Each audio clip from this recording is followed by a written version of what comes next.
Bonjour.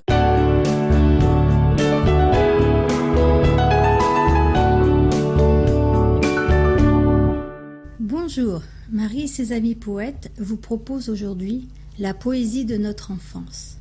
Qui n'a pas en mémoire à l'école primaire au moment du cours de récitation, quand vers vous le choix du maître ou de la maîtresse se posait, les bras dans le dos récitant le poème avec le ton. Au gré des saisons, des fêtes, les joies, les animaux, les peines, la vie, les vers nous reviennent. C'est aussi avec eux que nous nous sommes construits.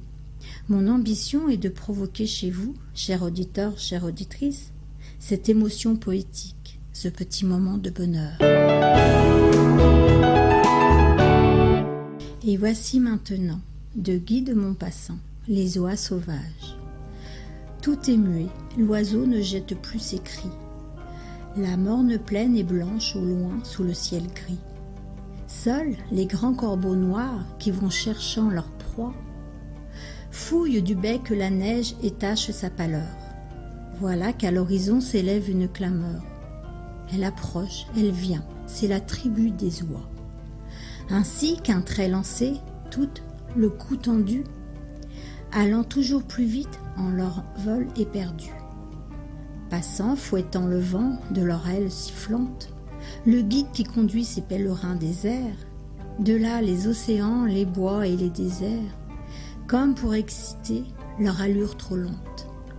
De moment en moment, jette son cri perçant. Comme un double ruban, la caravane ondoie. Bruit étrangement et par le ciel le déploie. Son grand triangle ailé qui va s'élargissant. Mais leurs frères captifs, répandus dans la plaine, engourdis par le froid, cheminent gravement, un enfant en haillons, en sifflant les promènent. Comme de lourds vaisseaux balancés lentement, ils entendent le cri de la tribu qui passe. Ils érigent leur tête et regardant s'enfuir. Les libres voyageurs au travers de l'espace, les captifs tout à coup se lèvent pour partir. Ils agissent en vain leurs ailes impuissantes et dressés sur leurs pieds, sentant confusément à cet appel errant se lever grandissant. La liberté première au fond du cœur dormant. La fièvre de l'espace et des tièdes rivages. Dans les champs pleins de neige, ils courent effarés et jetant par le ciel des cris désespérés. Ils répondent longtemps à leurs frères sauvages. Mon coup de cœur aujourd'hui est Jean-Luc Lahure.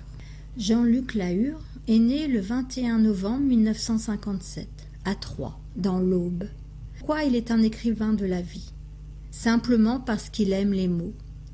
La littérature, depuis les années 1980, il a lu énormément et de tout.